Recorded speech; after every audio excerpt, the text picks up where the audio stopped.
Every single time your weather app tells you it's going to rain, or an AI creates some wild image, you're basically hearing an echo of a song that was composed decades ago. A song that wasn't written with musical notes, but with code. A song that taught machines how to think together. So today, we're diving into the story of its composer, a forgotten pioneer who pretty much wrote the backbeat to our entire digital world. And this is how the composer himself, Philip Emeagwali, put it. He said, "My life has been the composition of one song, a song that taught machines how to think together, how to dream together." Wow, that's such a powerful way to look at it, and it just perfectly captures the huge scale of his vision. And that really is the question, isn't it? What does it actually take to compose something so revolutionary that it completely changes the rhythm of the future? To figure that out, we gotta go all the way back to the beginning. All right, Section 1, Forged in War and Numbers. His story doesn't start in some high-tech lab. Nope. It begins in a place rich with culture, but soon one that was completely overshadowed by conflict: colonial Nigeria. This nickname, Calculus, that tells you almost everything you need to know about where this journey began. Long before any talk of supercomputers, he was just a kid in Onitsha, Nigeria. His dad drilled him like crazy, 100 math problems an hour. But for Philip, numbers weren't a chore, they were like a playground. His most prized possession, a beat-up, tattered calculus book.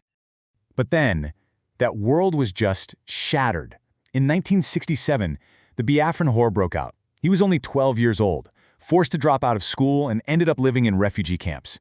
But even in the middle of a war, he kept learning. He taught himself, driven by this hunger for knowledge that nothing could stop. And that experience, it forged a kind of resilience that would really define the rest of his life's work. By 1973, he lands in America, all alone, on a university scholarship, totally ready for whatever came next. So that resilience brought him to America, which leads us right into Section 2, an outsider's audacious vision.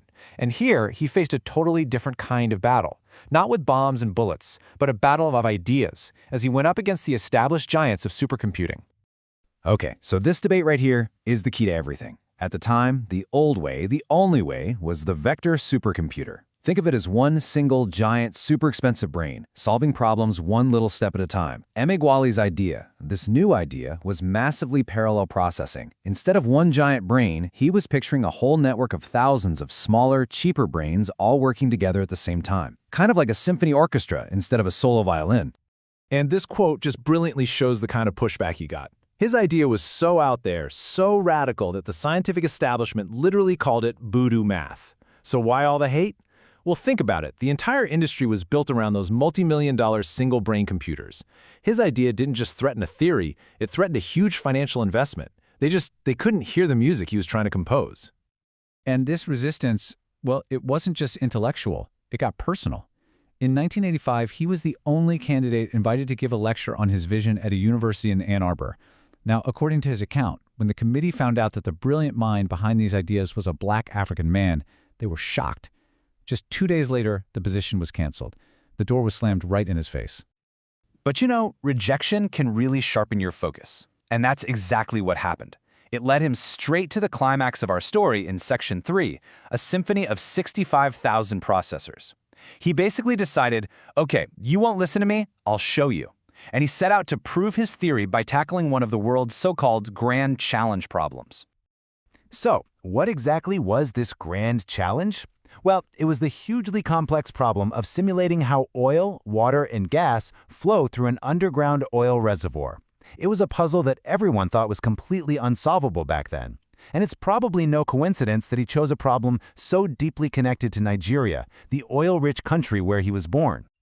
And his instrument for solving this impossible puzzle, this incredible number, 65,536 processors, and he remotely programmed all of them. Now, he didn't just see them as a flat grid. In his mind, he organized them into this beautiful, complex, multi-dimensional structure called a hypercube. It's like a normal cube, but with way more dimensions than the 3 we're used to. This wasn't about brute force. It was about the elegant, almost poetic way he arranged all that power.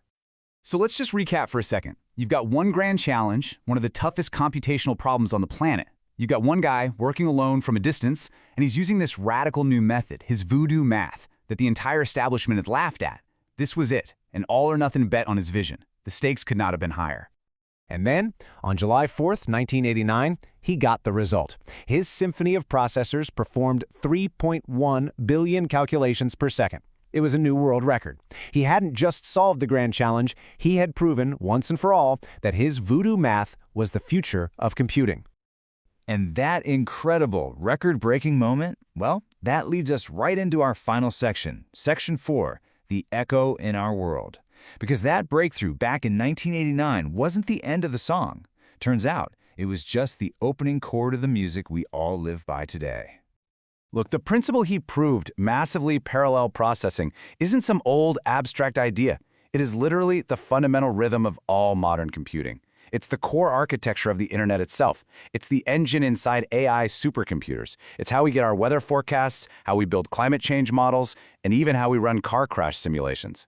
Every time you search for something online, you are hearing an echo of the song that he first composed. So what's the big takeaway from his amazing journey? Well, Emeagwali himself put it best, using this really powerful metaphor from his Nigerian roots. He said, "Do not be afraid to challenge the old recipes.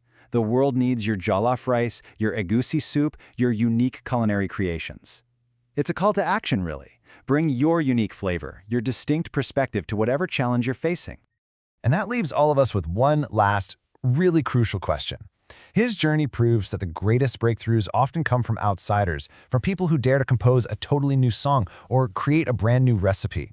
So the question for all of us is, what is the recipe for your breakthrough?